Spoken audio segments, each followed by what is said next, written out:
What you're about to listen to was originally broadcast on 98.5 Sunshine FM, Perth, Western Australia. For more details, go to the website sunshinefm.ws. It's 21 to 5, and I tell you what it is time and that for Sam, and that's to meet a very special guest who's popped into the broadcast centre here, and that's Scott Brewer from the Flying Lotars. I'm excited about this. How are you guys? Yeah, going well. That's good. How are you feeling? I mean, is it 4 days that we've been at the Royal Show? Saturday, Sunday, Monday, Tuesday. Yeah, it's about four And days. how many performances have you done so far? We do 3 shows a day. Yeah, I do the fire dive and the underwater escape. So. Now, I've got one question for you, Scott. What's it like being set on fire?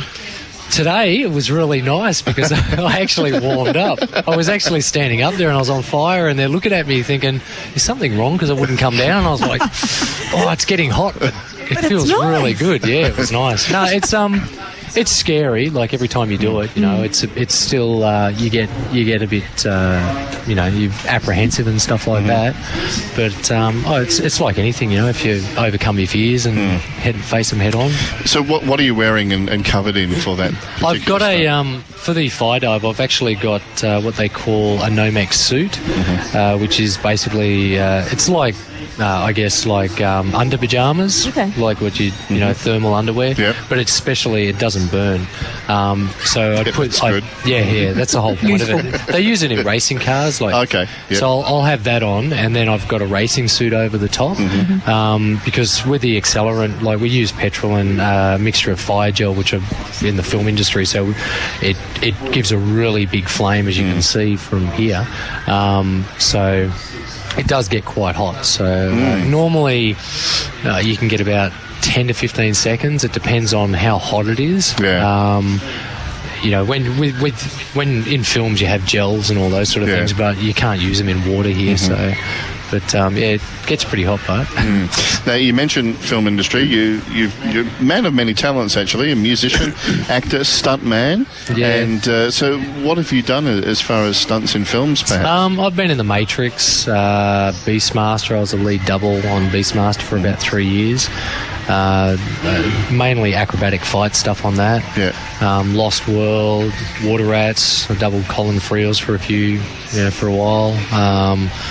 I don't know, I've done so many shows now. What got you into that? I mean, how did you get into it, and what motivated you to say, I'm going to throw my body around and on film and dangerous stuff? I was actually, it was funny because I was actually studying ballet here at Whopper because I'm from Perth. Yep. And a friend of mine, Belinda, was going for Gladiators. Okay. And she dragged me along as a bit of moral support. Next thing I know, I'm auditioning for Gladiators, and I ended up on the TV series Gladiators. And then when I was in Queensland shooting that, I had one of the stunt coordinators come up to me, Vic Wilson, and basically said to me, you know, have you ever thought of doing this? Because I was doing all the acrobatics and mucking around and that, and next thing I know, I'm doing stunts in movies. So it was pretty, Were you one of these kids who used to stand on the garage roof and jump off onto the family car? Yeah, I actually see this commercial on TV, and it shows, years ago, you know, it shows the kid and he puts the cape on and stands on top of the thing, and I'm sure my brothers actually sit there and go, hey, that was you. That's brilliant. It is. And so now you also do an escapologist thing as well? Yeah, I do an underwater escape where they tie me up with chains, and then they put me into a sack, and then they do the sack up really tight, and then I've got about, normally I can hold my breath, you know, up to about 2 minutes, so I've got about 2 minutes to get out, but what people don't realise is when you jump in, all the air is escaping from the bag. So the bag actually sucks around you, and it's really horrible feeling. And once you get past that, and then you've got to get out of the chains and that. So now, come on, spill the beans. The chains aren't real, surely. Oh yeah, no, they're real. Oh no, I actually show people. I actually show them, and my beautiful assistant comes up, and she makes sure she does them up tight. But no, I get the chains and I hit them on to show people that they are real. Yeah. And people always ask me, you know, how do you do it? You can ask me. It's all right. How do you do it? Oh, very well. Oh, excellent. Yeah, good. That's great answer. I like that. Now tell us about Danger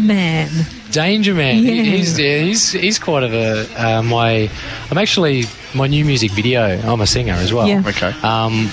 It comes out on iTunes later on this month, and my stunt coordinator and my best friend, who's a director, he wanted to do something different with my new music video. So, because I do all the action stuff and all that, we decided to go along the lines of a superhero character I was actually created when I was about 14 years old. And it's just bizarre. It's taken on a life of its own. I've got an action figure, merchandise. It's being turned into $100 million movie. Wow. Oh, wow. It's just insane. It's quite mind-boggling. John, can you see that bit on the computer over there? I want you to read it because you've got a very movie announcer voice, so hang on. you could probably do it Where justice. am I reading? Just there, that whole top bit there. It's about Danger Man. Imagine you had the power to change the world or destroy it. In 1971, scientists secretly discovered that power. 3 weeks ago, it was stolen. Ooh. That's just the intro. Wow. That's all I can do with my throat, there's actually. there's an actual trailer. Cool. Okay. Which is originally all the website was originally for my music video. Okay. Because we wanted to do it so when you see the music video, it's like a full-on.